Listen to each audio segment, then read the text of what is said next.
আমাদের মাকে আমরা বলতাম তুমি, বাবাকে আপনি। আমাদের মা গরিব প্রজার মতো দাঁড়াতো বাবার সামনে, কথা বলতে গিয়ে কখনোই শেষ করে উঠতে পারতো না। আমাদের মাকে বাবার সামনে এমন তুচ্ছ দেখাতো যে মাকে আপনি বলার কথা আমাদের কোনো দিন মনেই হয়নি। আমাদের মা আমাদের থেকে বড় ছিল, কিন্তু ছিল আমাদের সমান। আমাদের মা ছিল আমাদের শ্রেণীর, আমাদের বর্ণের, আমাদের গোত্রের। বাবা ছিলেন অনেকটা আল্লাহর মতো, তার জ্যোতি দেখলে আমরা সেজদা দিতাম। বাবা ছিলেন অনেকটা সিংহের মতো, তার গর্জনে আমরা কাঁপতে থাকতাম।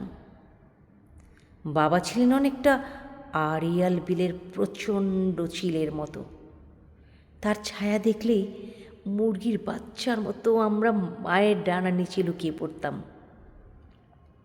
ছায়া সরে গেলে আবার বের হয়ে আকাশ দেখতাম। আমাদের মা ছিল অশ্রুবিন্দু, দিন রাত টলমল করত। আমাদের মা ছিল বনফুলের পাপড়ি, সারাদিন ঝরে ঝরে পড়ত। আমাদের মা ছিল ধান ক্ষেত, সোনা হয়ে দিকে দিকে বিছিয়ে থাকত। আমাদের মা ছিল দুধ ভাত, তিনবেলা আমাদের পাতে ঘন হয়ে থাকত। আমাদের মা ছিল ছোট্ট পুকুর, আমরা তাতে দিন রাত সাঁতার কাটতাম। আমাদের মার কোনো ব্যক্তিগত জীবন ছিল কি না আমার জানা নেই। আমাদের মাকে আমি কখনো বাবার বাহুতে দেখিনি। আমি জানি না মাকে জড়িয়ে ধরে বাবা কখনো চুমু খেয়েছেন কিনা।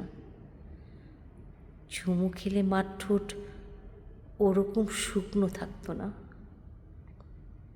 আমরা ছোট ছিলাম, কিন্তু বছর বছর আমরা বড় হতে থাকি।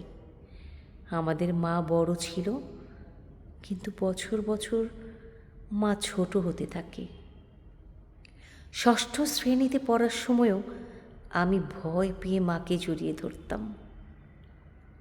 সপ্তম শ্রেণীতে ওঠার পর ভয় পেয়ে মা একদিন আমাকে জড়িয়ে ধরে। আমাদের মা দিন দিন ছোট হতে থাকে, আমাদের মা দিন দিন ভয় পেতে থাকে।